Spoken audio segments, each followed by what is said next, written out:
All right. Hello, everyone, and thanks for joining us on This is Inspired Spirits. This is interviewing people that inspire us and also make great spirits that we are inspired by. So I'm happy to be joined by Robin Tusick, Managing Director of Blackadder. Robin, hello. Hello, Raj. I think you're best to call me Robin Blackadder. Then you don't have to worry about how to pronounce Tusick. There you go. Those Czech names always give me some issues. So yeah, well, it's something I'm very proudly born with. Basically, it's always interesting being mixed race because then you can talk about anything you want, and no one can actually start calling you things. It's quite interesting because I'm actually half Czech. My father was Czech. He met my mother on a beach in Devon in 1941. 6 months later, they got married. My mother was English, of Scots and Irish descent. And I have a lot of family in what's now the Czech Republic. So I'm completely mixed up. But obviously, because on my mother's side of the family, we had the Shaws. My mother's maiden name was Shaw, S-H-A-W, and her mother's maiden name was McConnell, and the McConnells came from Ireland. Although my family had a Methodist background through my grandfather, I think that the Shaws were probably Catholics, and the Shaws and McConnells. And my mother's father's family came to London from Derby.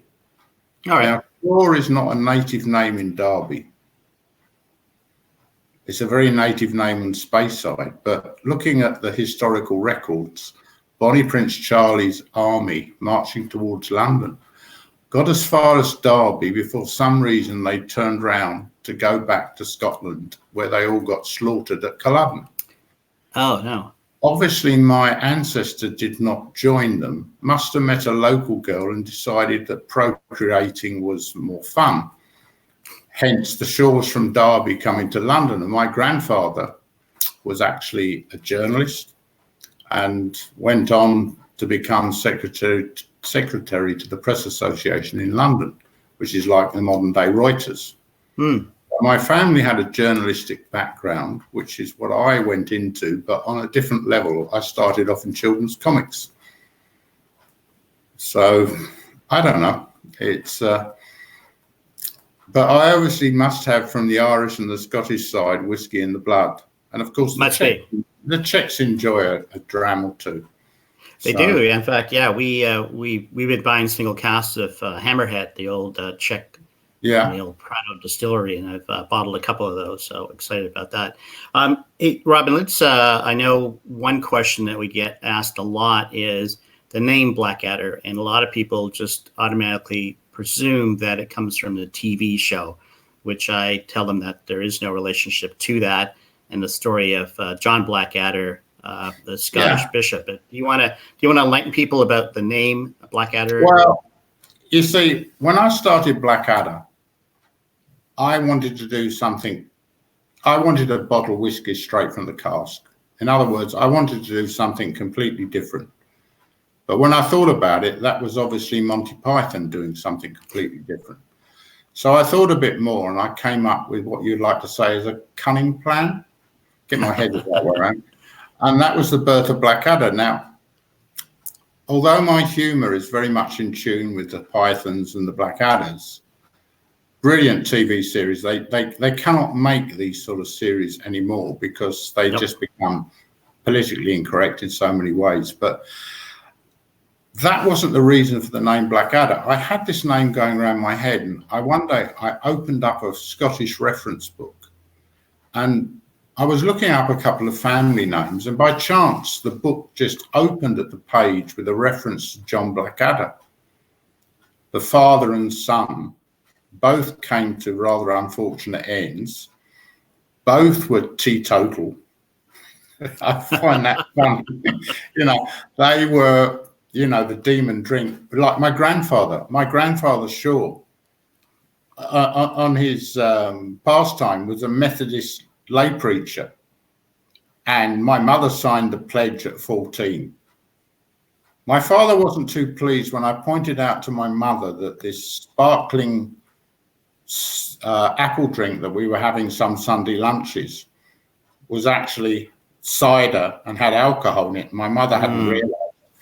And I don't think my father was too pleased when I pointed this out to her. My father didn't drink a lot, but he'd enjoy a pint and a whiskey chaser. But it's funny how your family goes around, comes around, and what you end up doing. It might be in your blood, but it certainly wasn't in your family when you were born. Yeah, true. So I like the name. Yeah, I wanted a name that was Scottish. There's a town called Blackadder in the borders of Scotland and England on the Scottish side. But I wanted something that wasn't Mac this, Glen this, or there's a lot of good names. And I just wanted to have a name that was distinctive and different.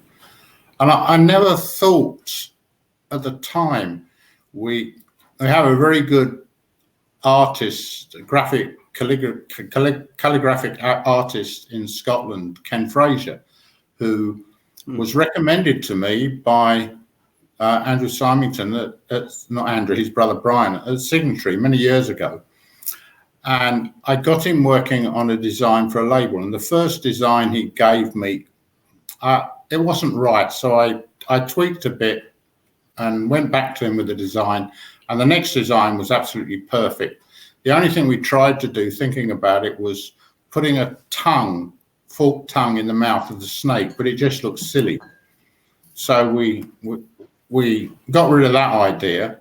And yes, and you have this, and we're both with the Amulet, aren't we? What have you got now? You got the canvas. No, I've got the 29-year-old canvas. Yeah. And I like to say a lot of things about Amulet later, if I may. But sure. Let's all raise a dram, because I think, and this is one of my lovely amulets. So excellent. Cheers, Robin, and everybody else. Hopefully everyone's enjoying a Blackadder as well. So. And I would say here that the whole reason that we're in contact with each other is because of our lovely friend Ashok at Amulet. The first thing I ever did when I met Ashok, you know what the first thing was I did with him? What's that? I shook hands with him. Yeah, I mean, he recommended you, which was an excellent choice. And it's lovely to be working with you, Raj. You have a certain humour that understands humour, and also what I find interesting, particularly, is that you're looking after the American market. You grew up in Canada. You were born in, I can't remember which town, but somewhere sort of just north of the Midlands in England. Doncaster. Sorry? Doncaster in Yorkshire. Yeah, Doncaster, yeah. Of Indian immigrant parents. So you're actually very English. I think my sense of humor, that's why we both like everything. And then you have this lovely Indian connection, which brings us together because of how I came to Amulet and Ashok, and how the whole thing just sort of went together. It's funny how our paths go, how we get where we are, you know. Yeah, absolutely. Things happen for a reason. So Blackadder celebrating its 25th anniversary this year. What? And you had a very different background, journalism, and a number of other things. Why did you start Blackadder? I was first in children's comics, and then I went on. I worked for a while with Disney, and then I worked on a TV comic in Britain called Looking, which was sort of pop TV, sports, a lot of cartoon strips. And that time I interviewed many people.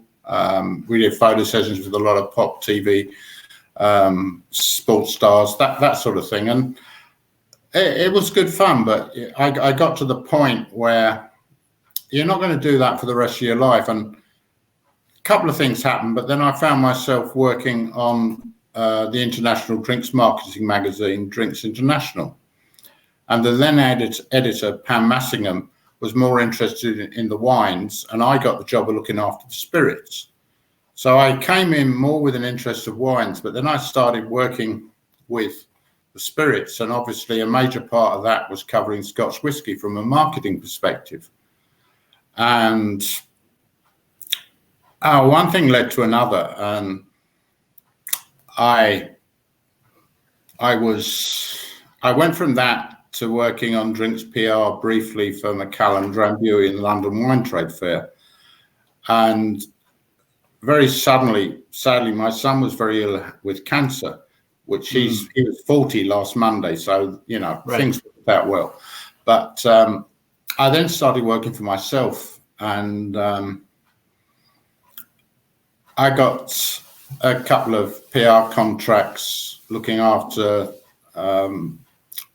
I looked after what was called the Wine Development Board on the wine side, and a company called Finlata Mata, lately Eurobrands, who had a number of drinks in their portfolio, including Campari, Remy Martin, and Tamluvulin.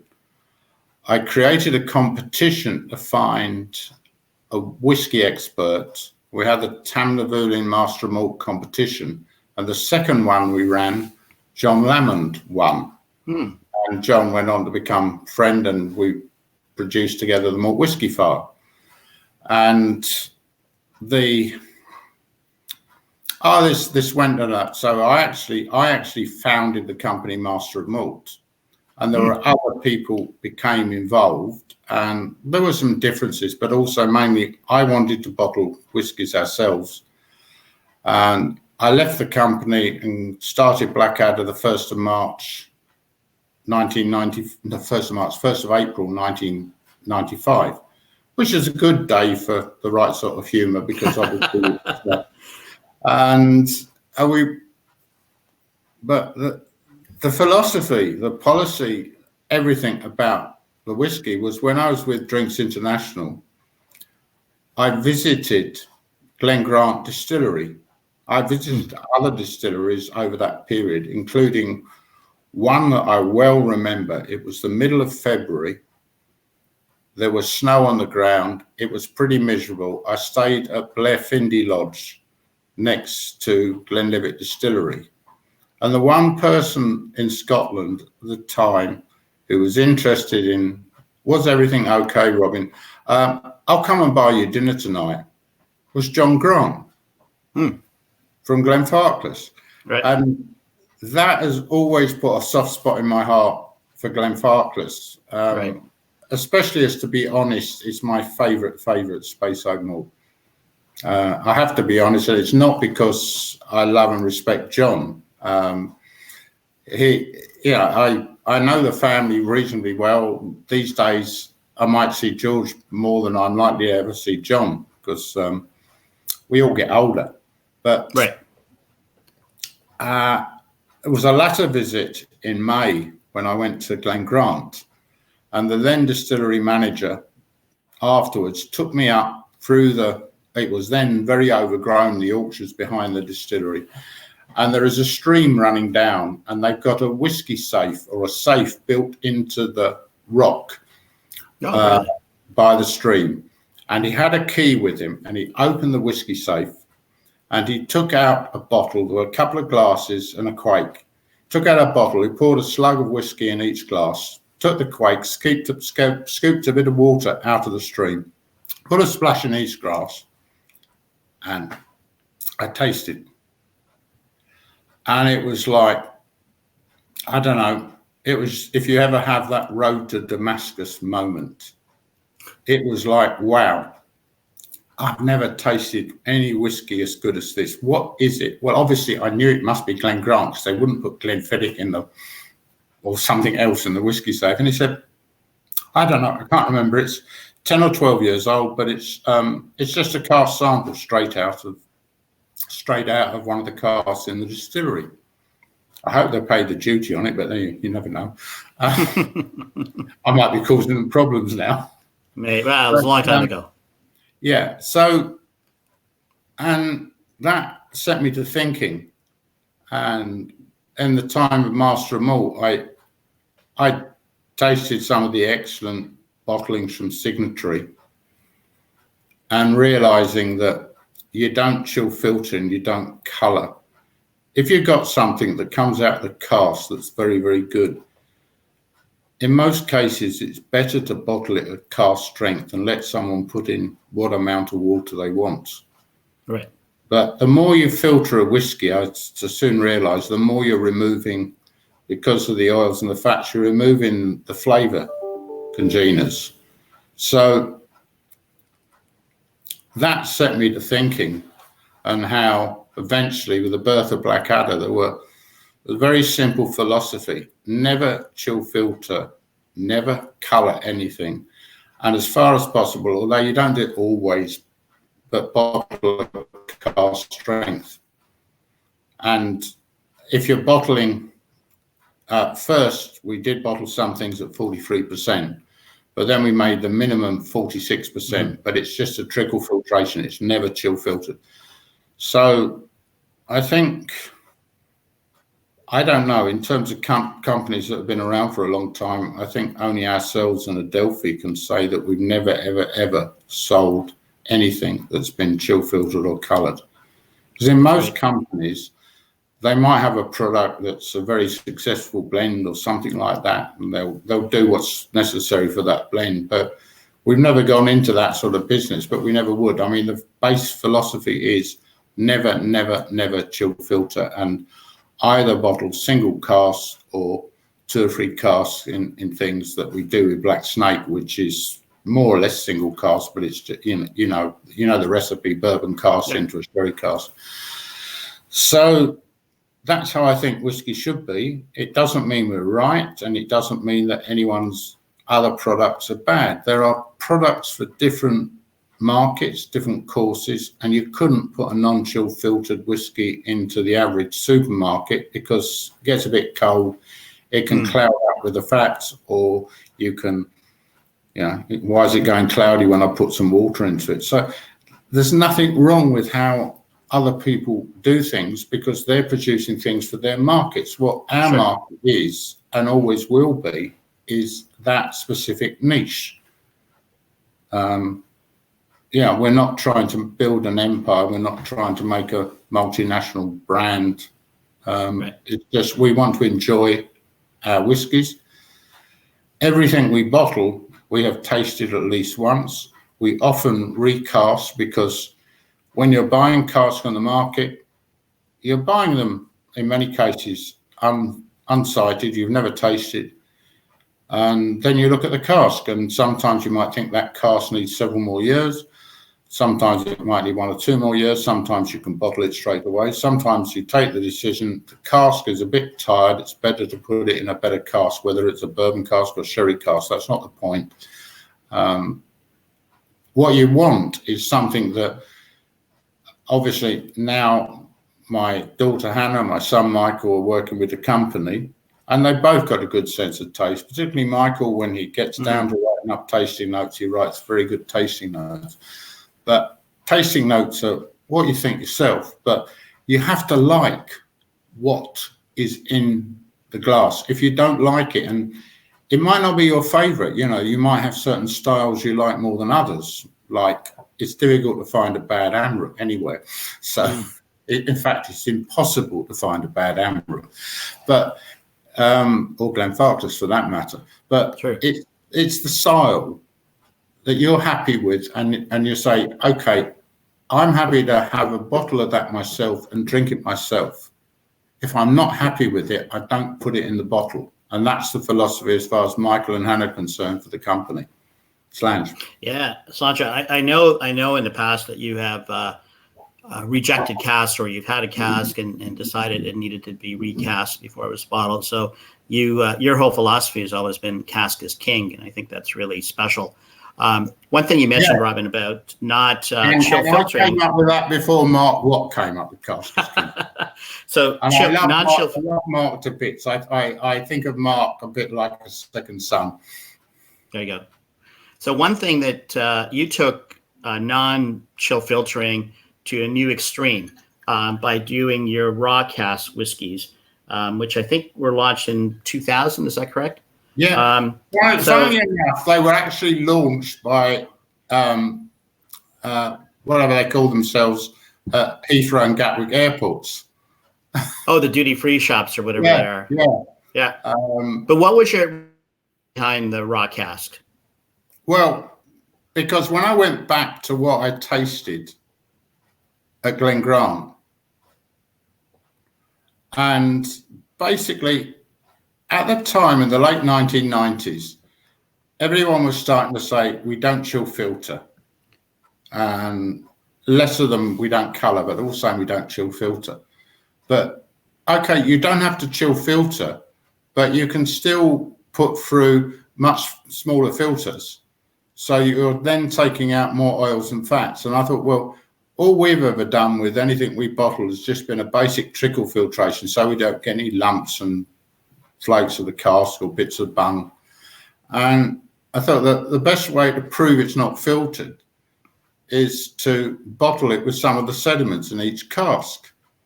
And it was more done, I don't like the idea of marketing gimmick, but it's more done to say, look, this is how whiskey is when it is not filtered. It's completely not filtered. And that was the whole start of it. And then I think, trying to think of the name now. It's just, something passes me, but I think if you've got that point of proof that the whiskey is not filtered, you can see it, and in a way it became like an authentication of the brand. And we even developed with the snake, because the snake on the 45% bottles, it doesn't go over the top. But once you have the raw cask, it started getting more excited. Yeah, that's it. Yeah. So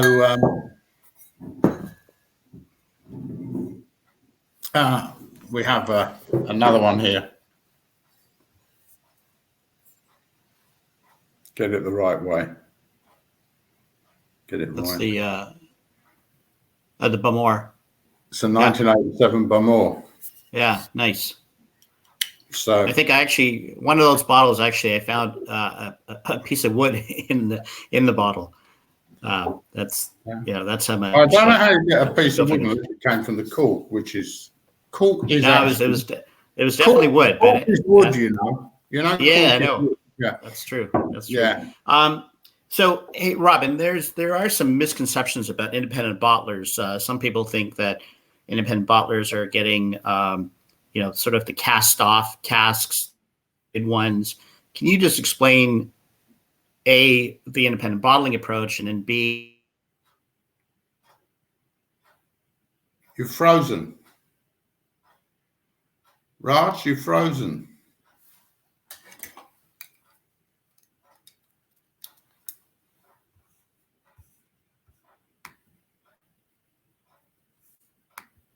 Raj.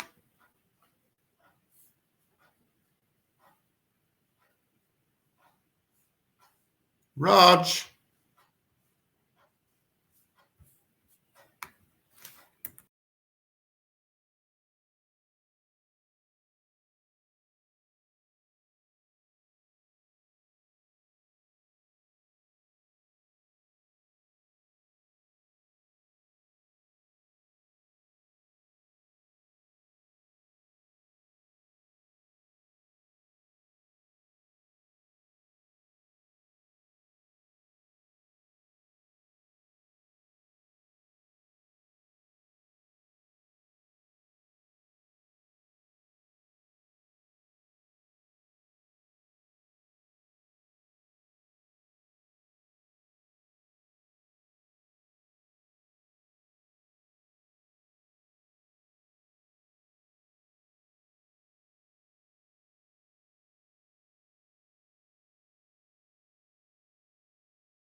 Okay, we're back. Oh, good. Don't know what happened there, Rod. Little technical difficulty. I don't know what it was. I don't know. I rebooted my end in case so, but anyway. Yeah, I switched over to Chrome, which seems to be a better option. Anyway, we're talking about independent bottlings and the generally how it works, and you particularly. Okay, I can only speak for myself, right? We are independent bottlers because we love whiskey, and because of my experience I talked about at Glen Grant and how I felt whiskey should be bottled, because the more you take it out of something, the less there is. Can you imagine if you're putting petrol in your car, if you take out a lot of what's in it? I don't think it will make your car run so well. That's why electric cars keep going flat and burning out, but that's another matter. But we have our own niche. I mean, I never thought with the whole adder thing and the snake, I never thought when we created the brand that the snake would be considered lucky in places like Taiwan, China, Japan. I mean, there is a year of the snake. Right. Yeah. I never thought about that. And it's gone very well for us in that part of the world. In other countries, like my previous importer in Germany, which I still love to bits, so he's terrified of snakes. Just couldn't accept the whole snake thing, you know. But it's like, if you do anything, it doesn't matter whether you make chocolates or whether you make loo rolls. I mean, you know, that's a subject at the moment. If you're going to have anything that you want to put on the market, then surely the best thing is to put it on the way that you want it to be, the way you're happy with, the way you feel that it best represents itself. And I think a very good case in point, we talked about the Balmenic. Yeah. Now, that Balmenic we finished in a sherry cask, right? Right. And you have to admit, it's a rather fantastic whiskey. It is excellent. I mean, that's the one. Yeah. Now, before we finished it, we recast it. We have a second label called Aberdeen Distillers that we use for bottling at 46% for a few things for that niche of the market, but it's not our mainstream. But I had it planned to bottle with a series of about 3 others under the Aberdeen Distillers label, excuse me. And when I had the cask sample, there was nothing to it. I was, you know, I can't bottle that and expect someone to want to buy it, or if they buy it, to feel that it's a good whiskey for the price for what it is. So I took it out of the bottling schedule and thought, I'm going to recast it into some sherry. And when I tasted it some years later, it wasn't so many years, I couldn't believe how good it was. So that's it. Now it's ready to bottle. But that's the difference you can make, because often, I mean, we work with 1 or 2 big companies who should be unnamed, but are independent companies that are friends of ours. And that helps us in our supplies, and a usual thing with a couple of reliable brokers. And a lot, in general, we get pretty good casks, but even then, some of them will benefit from extra age or some bourbon recasking, or even some sherry casks. I never really got into wine recasking, although we've bottled some very excellent English whiskey company wines from Sauternes and Muscatel casks. But it's making sure that what you bottle, you're happy with yourself. And that doesn't make what the big companies, that they do their jobs very well, you know. They have a certain market. You're mostly supplying through the big shops, the supermarkets. You're having brands that have got to have the volume to use the output of your distilleries. If you didn't have the volume, you wouldn't have the distilleries. And if they didn't have their brands and the volume, there wouldn't be things coming on the market for individual casks, for independent companies to buy. And yeah, every company does things in their own way. Some people just buy things and bottle them because it's a very small company. They've got a cask, they bottle it, and it's great. We've got our name on it, yeah? But there are a few small independent companies. One or two of them are owned by pretty wealthy and long established, and there's nothing wrong with that. And one or two of them, I think we're the smallest of the regular known, and I'd like to think respected, in independent bottlers. You've got other companies such as Berry Brothers and Adelphi, for example, that are much bigger, go back much longer, and have much more financial clout behind them, which is good for them. There's nothing wrong with that. But there are a lot of peripheral brands which maybe one of them might develop into being in a good position over years, over time. But in one sense, we were lucky when we started that we probably came on the scene about the right time, because it takes a lot of time, a lot of effort, and a lot of money to build a brand. And you'll stop building a brand when you put something out in a bottle that the customer is not happy with. That makes sense. So, yeah, we're all part of the mix. It doesn't matter whether you're Diageo or Pernod or Blackadder or Berry Brothers or Adelphi or whatever it is. We're all part of that mix. And we all need each other in a way. Sure. And we should all support each other. The one thing that I get really, really, really annoyed about is when you hear people, I call them whiskey snobs, start slating off what the big companies do. Oh, well, hang on a moment. Without the big companies, none of us would be here today. Right. But that's a fact. And then I'm not going into names or companies of that, but more than one or two of these big companies have done things for Blackadder that I would say, yeah, thank you. You know, I don't want to hear anyone saying bad things about your brand, because certainly I didn't expect it, but you've helped us along the way. So it gets silly, and it annoys me when people don't say there are horses for courses. We're all doing different things, you know. And it's not about not biting the hand that feeds you. It's about, this is us. This is what we do. This is why we're special. This is what we are trying to promote.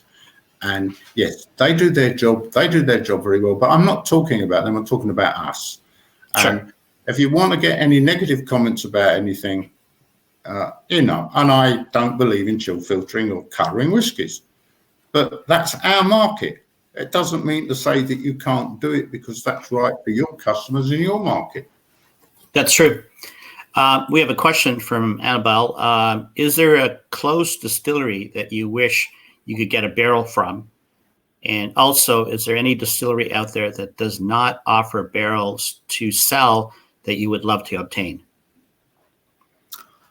Answer to both questions is no. What any company does with what they produce and what they distill with their own is up to them. And some things do not come on the market. That's life. That's what those companies choose to do or not do. However, you have the Westport. Yep. Well, you know what that is. Yep. But, I mean, there are ways that you can get things. But in terms of distillery I'd like to get that I've never had, in my opinion, it's not about the distillery.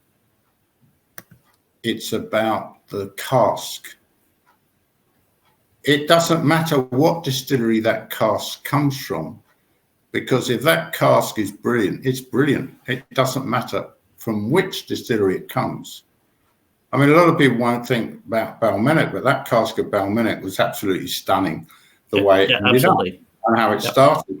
And then try and find a bad cask of Glenfarclas anywhere, or a bad bottling of Glenfarclas that they do. Or, you know, to go further, the most amazing experiences, like how we connected up with Amrut.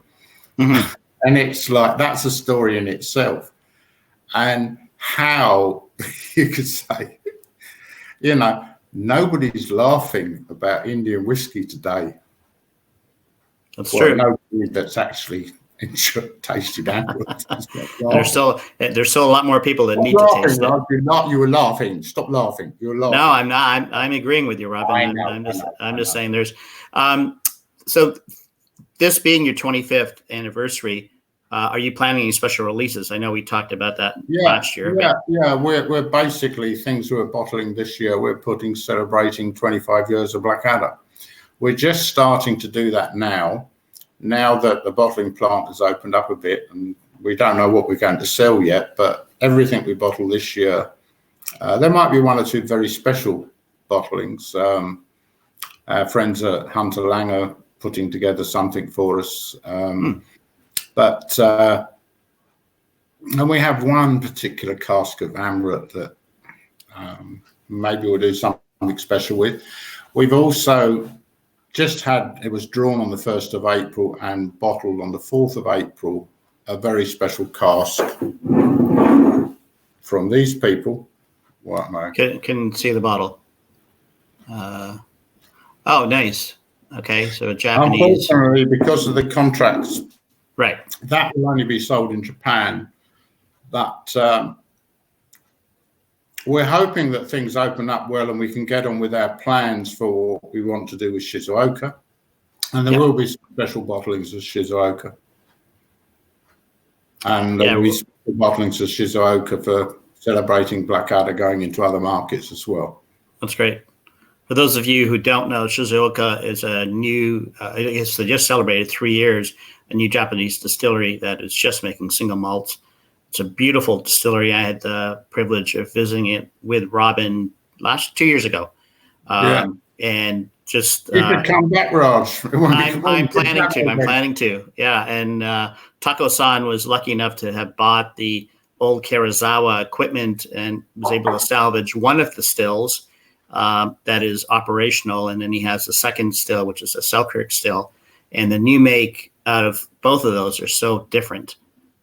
It's really interesting once they start releasing the bottles.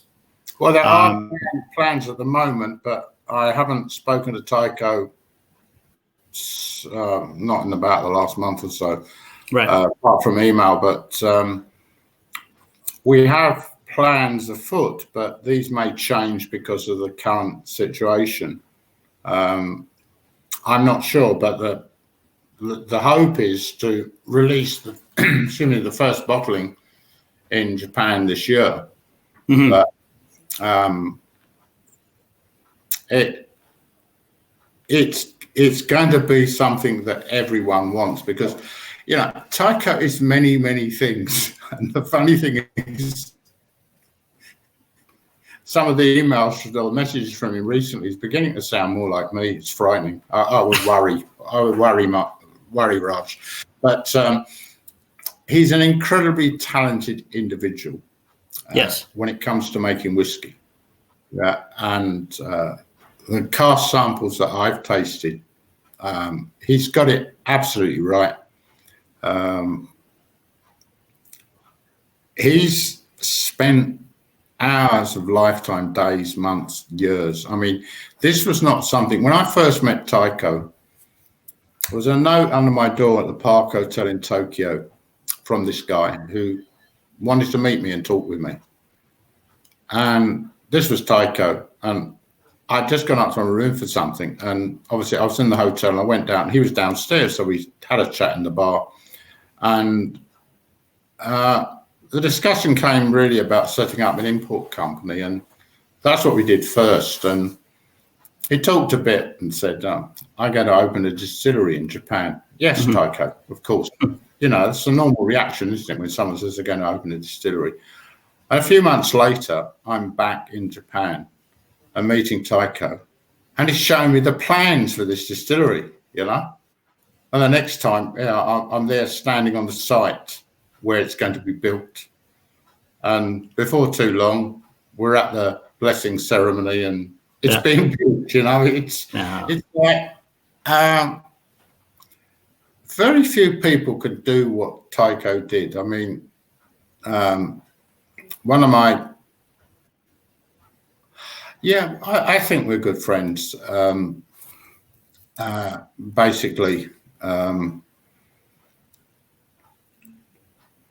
I'd like to say that we are, as far as I'm concerned, Ichiro-san at Jiu-Jitsu. I met him many times. He came to some of my Blackadder events back in the early 2000s. And he's that sort of person, that sort of skill, that sort of ability that's made the mind-blowingly fantastic Chichibu. But also, that's a nice thing, the sort of advice and help and support that people like Ichiro-san has given to Tycho in his work. It's not like, oh, bugger off, you're trying to set up a distillery or whatever, you know. How can I help you? What advice can I give you? And all this. And in a way, it's a bit like a Japanese mentality, because there's, the big companies do things their own way, but they're not divorced from support and contact. It's just that they do their things. Right. They do their business. Bikram wants to know, how do you determine where your bottlings go? U.S., Europe, Asia, etc. Do you keep regional taste preferences in mind, or is that not a factor? Can I tell how it works with America first? Yeah. I'll tell you if you're right or not. I tell Raj what we're bottling, and he tells me what he thinks he can sell. And then we bottle up from that cask what Raj wants for America, and sometimes if he wants to have a cask himself for that, In terms of other markets, Taiwan is always, they choose their cask samples. It's a big market, the same for China. Other things we bottle, we put on a list, and people choose what they want to buy. I try to be fair with some of them more in demand products, in that in most cases I put out a list and let people order from it, and then I allocate. At the moment, I'm just doing first come, first served, because some people are ready and some people are not. Right. And I know some of your releases are so much in demand that you have to allocate, like, for example, the arm root releases. I think last year we got 5 cases of each of the 2 for the entire country, and there are other releases that get grabbed up pretty quickly, which is great. And but sometimes, sorry, I didn't mean to interrupt you, but if, for example, you've got, say you got 180 bottles, that's 30 cases. Right. So when you've got importers in more than 10 countries, it's difficult to please everyone. Maybe the best thing to do is just when we bottle it, put the list out, and those who order first get it. But I try to be fair in most cases. At the moment, it's not possible to do that because we don't know where we are with people. Yeah, and clearly with the U.S. having to have 750 ml bottle sizes, that makes a bit of an issue, because you have to. I have to tell you how much we want, and then you have to allocate that amount to be bottled at that size before the rest of it all goes in 700s. Well, most companies would only bottle whole casks for America. Right. Because the bottling charge is an extra add-on charge, every time we put something into a different bottle size, etc., and that always adds up. And I try to keep down those charges. But I'm happy that we can share with those who want. We just cannot always give as many cases as we would like. Yeah, and one of the, I think I mentioned this to you, one of the challenges that we're facing right now is the tariff that's on Scotch single malt. Yeah, it's adding 25%. So, if we look at something and say, okay, Oh no, you're frozen again, Raj. You mentioned the word tariff.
All right. Oh, you're back. you mentioned the naughty word tariff, and you. I know. Sorry, guy. I don't know why. I guess there's a lot going on today, and a lot of sites are being. It's called done. Google censorship. When you mention certain words like tariff, everyone got scared. Something like that. Oh, I said I wouldn't talk about those things, but that was a joke. Yeah. I'm just putting up some of these comments here that people might say. Somebody's thanking you very much for doing this. Thank you. I don't know if they mean the broadcast or bottling. I think it's the bottling part of it. So people are asking, Robin, what is your largest export market? Well, you know that, don't you? I do, but people want to hear from you. So Taiwan.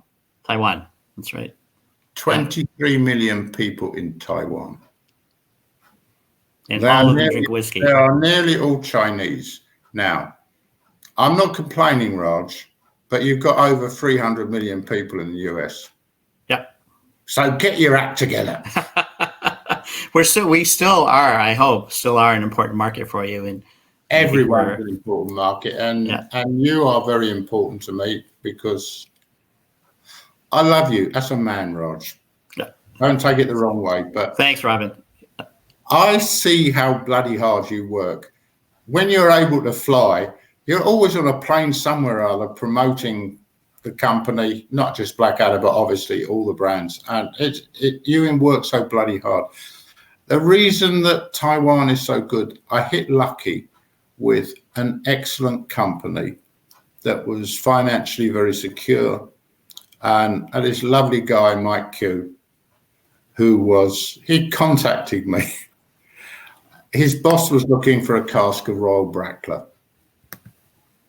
And I happened to have one. And this was shipped. It's interesting because the first samples, the color's not very dark, you know. No, I'm not putting caramel in them. If you want them, you have them as they are. And then it was, do you want them raw cask? Explain what that was. No, just regular cask strength. We sent, as it was a decent order, we sent a couple of cases for his boss, the big boss of raw cask. The next order came back, must be raw cask. And it's gone. They spend a huge amount of time, money and effort putting on tasting parties for the good shops around Taiwan. And that's how the Taiwanese market works. It works on the shops, the good shops that they work with, and then developing special events for their customers who come along. And they don't buy a bottle of this or a bottle of that. They buy it by the case, and sometimes it's many cases. I remember years ago, it was the daughter of the Taiwanese importer who was getting married, and they had a cask. Yeah, it was in Hawaii, and they had bought a cask of Imperial that we had to arrange to get shipped over there. That's the one. Yeah. Yeah. So speaking of that, in the last 25 years, what is your favorite bottling that you did? Oh, Christ. I don't have a favorite. It's a bit like saying, which is your favorite child? Which is your favorite grandchild? But what are you most proud of then? I'm most proud of the way that the concept has been accepted. And to live life with a certain amount of humor. That you shouldn't, if the Swedes that have suffered some of my whiskey tastings, there's a lot of jokes thrown in. For example, and this is a pretty bad one, why do cows have hooves and not feet? Because they lack toes. Oh, there you go. Now, you have to be an English speaker to understand that probably, but the Swedes all understand these jokes, and you can sense the mood of a crowd, so you can make, if you like, more incorrect jokes, more politically incorrect jokes, which they love, But, so there's a certain amount of humour built in when you can use it. I mean, Tycho sweats. He says, I don't want to have to translate your jokes anymore. That's funny. So in many places, I try to avoid coming out because, spending a couple of years in comics and then getting involved in writing things like Benny Hill scripts and a lot of really silly things, you get used to wordplay and using wordplay. So that becomes, it's almost like you could say something, I can associate a word, and the thing comes back. It's like with Doug McIver at Berry Brothers. He's the same, if not worse than I am. So you get together with him, and the puns are flying backwards and forwards. But obviously that doesn't translate into Japanese or Chinese because they have their own. Unfortunately, true. It's like.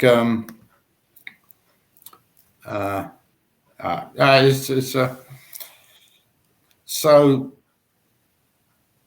what I like to think, and what makes me proud of anything in life, is if someone accepts that I don't agree with you, you have a different opinion, whether it's whiskey or whatever it is, but I respect your opinion, you're right to have your opinion, and I have my opinion.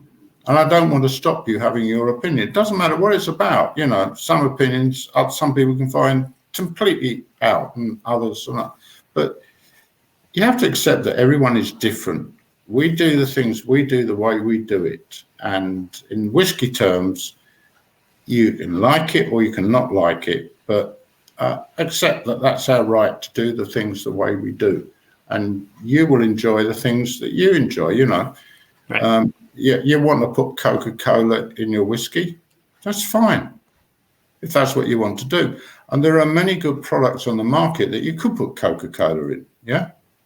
But as I say, when I do whiskey tastings, if anyone is seen putting Coca-Cola in a Blackadder whiskey, they will be taken outside and shot. Kindly, but they were taken outside and shot.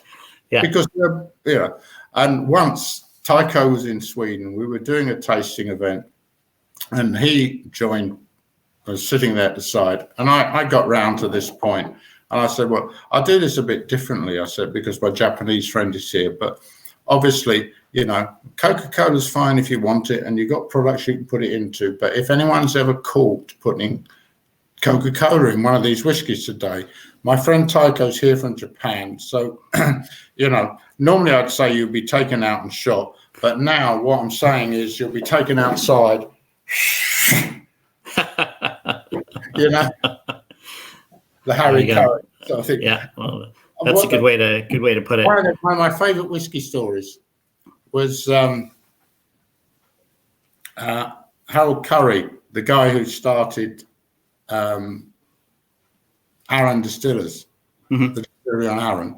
And I was actually involved with research groups when they were researching name and how they were going to do things with Arran. So I go back to way before the distillery was built with them, and we have very, very good friendship and relationship with them to this day. But I love the story he once told where in Japan, he liked to hand out his business card. And the business card you hold out in two hands. And he said, he'd hold out his business card and say, "Hi, I'm Harry Curry."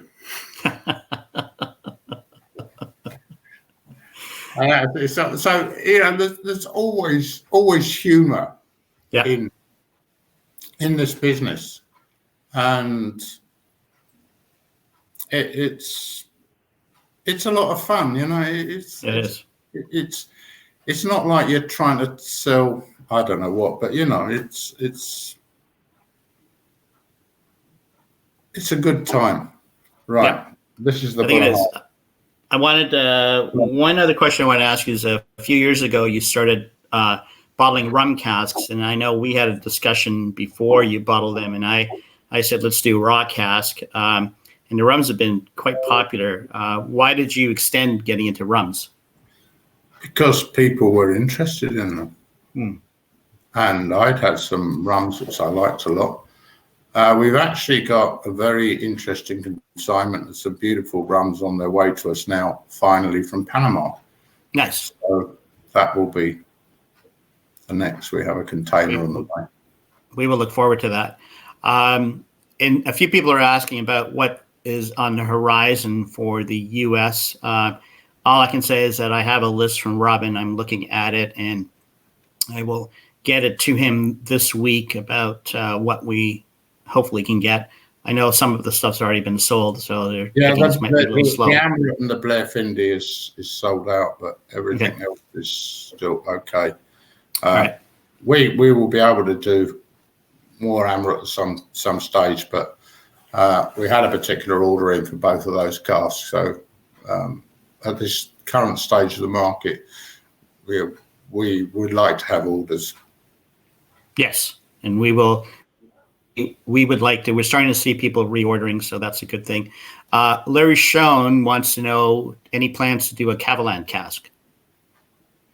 Not at the moment. I mean, we have a lot of things that we're doing, basically. I mean, we work with two distillery. We work with Amrit, which is my pet love, as it were, and we also work with English whiskey. Yeah, and we bottle casks from both of those in the way that they're happy to work with us and happy for us to put out raw casks. The Amrit relationship goes back several years to when they launched this Amrit at 46%. With a very Indian 40%, I mean, with a very Indian label, coloured, the special bottle in the UK and in Europe. And we had some, and I thought, well, it's okay compared to the basic sort of Scotch. It's not bad, you know. It's not special, but it was okay. And then Ashok visited a whiskey fair. This was back in the 2000s or whatever it was, in Linköping. And he had these cask samples with him, and sat Thomas Sunderland, my Swedish partner, myself down. We tasted these things. We looked at him. These are brilliant. These are amazing. Why aren't you bottling these like this? What the hell are you? And we went in the whole thing. And I can remember we talked about how you label, how the design is, all these things. Don't chill filter, don't colour, all this sort of stuff. And maybe other people were saying the same. But, you know, like, when you're talking with very intelligent people, they think about what they're doing. They listen to things, and then they go and bring out what they're doing now. Because even the basic 46%, because they don't bottle below that now, 46 Amrits, are bloody good whiskies because they're not coloured and they're not heavily filtered. Right. And the special cast bottlings and the lovely ideas that Ashok has come up with his sort of Tamil names, cardamom, well, I can't say it, but, you know. But I mean, it's like, and then I was fortunate a couple of times I'd met Neil, and then nearly 4 years ago, I visited Bangalore and had dinner with Ashok, with his family. He's got two lovely children, really good personalities, and his wife Viji, lovely family, and then we got Rick, Neil's son, and I had dinner with them all, and dinner at Neil's house, and he gave me some very nice presents to take away. Neil was one of the warmest, kindest, most thoughtful men I've ever met. I mean, he was very, very philosophical. The books he gave me meant a lot to me. I'm very sad with his passing. I know we all have to do that one day, but everything about Amrut is what fantastic people. I mean, when I looked at the photograph some years ago taken, and they were all outside, and it's mostly women working in the bottom hall in the company. And you look at this picture taken on spec, but everyone said, stand there smiling. You've got to do this. They're all happy. You can see they're happy, you know. The whole thing is a big happy family. How they run the business, how they do everything. They have their breaks and working, and it's like, and then the investment that they make in the community in Bangalore with the swimming clubs and everything.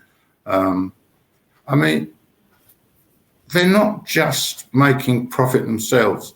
They're putting so much back in the community. And this is, I think, is what big corporations should be about. Not putting money into some sort of scheme or some sort of but what can you do for the people around you, the people working with you? Yeah. You know, that's your family. That's the people closest to you. Right. And that, you know, I love Ashok to bits. It's like we have a certain humour together. You know very well what Ashok is like.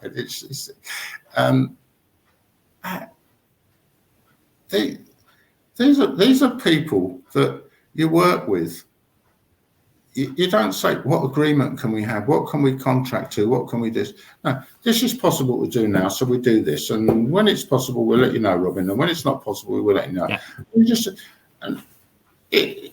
It's so refreshing to work with people like that, especially when you look at the company and what they do for their employees, what they do for the people in Bangalore. Yeah, absolutely. I don't know why Bangalore. I don't know, but it's. So we're closing in. We're just past the hour, and I know we had a couple of technical issues, but I know there's a number of other events on today. Just a couple of quick questions. Somebody's asking, are there any plans for other spirits to be bottled? I know you've done cognac in the past, and you've done rum. Anything else you might be considering? Well, we might bottle some more cognac, but obviously we will keep bottling rum and whiskey. I mean, that's the main thing that we're involved with doing. There's so many things that you could do, but you could sometimes try and do too much. Yeah. Well, Robin, it's a pleasure to have the privilege to work with you and work with the brand, Blackadder brand. The privilege is mine. You amaze me. You work so bloody hard, and I know what you're up against. I know it's not the easiest market, you know, but I'm very happy with you, Raj. As we all are. Thank you, Robin, and everyone who's watching today are obviously fans of Blackadder and appreciate everything you do. And Annabelle wants to know if you're going to bottle any baijiu, maybe just for the Chinese market, but. But let's hang up there. Let's get back to Shizuoka again before we're too much older that we absolutely things like that. You know. And I know there is an off chance that you may visit the U.S. this year if things get lifted. I'm hoping to visit in late September. I'm waiting before I make arrangements for all this COVID 1984, I call it. Sorry, I thought I wouldn't talk about that. I love the George Orwell book. Right.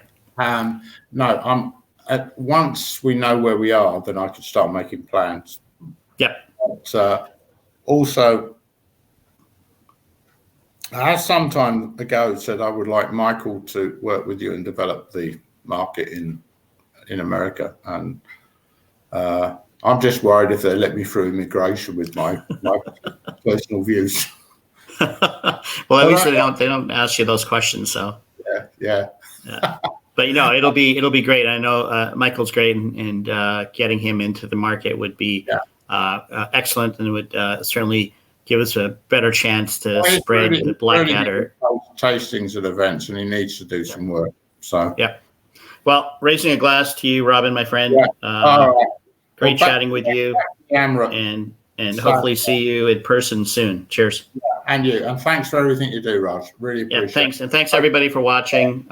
Cheers. Sorry for the technical issues, but hopefully we will get through this. All right, we're ending the broadcast. Take care, Robin. Talk soon. Bye.